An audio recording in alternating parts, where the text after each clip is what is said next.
وحاليا يسري حديث عن وجود علاقة سرية بين مبابي وأليشيا صاحبة 20 عام، وهي عارضة أزياء فرنسية فازت بلقب ملكة جمال فرنسا عام 2017. إنجازاته وألقابه.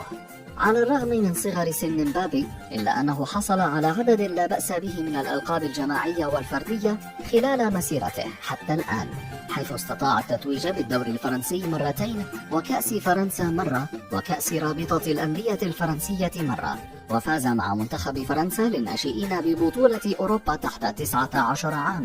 وعلى المستوى الفردي فبعد مباراة فرنسا ضد الأرجنتين أصبح أول لاعب دون 20 من عمره يسجل هدفين في مباراة إقصائية في المونديال منذ بيليه في مونديال 58 أمام. فضلا إذا كنت ليس حاسدا ضع إعجاب لصفحتي واشترك في قناتي مانجر.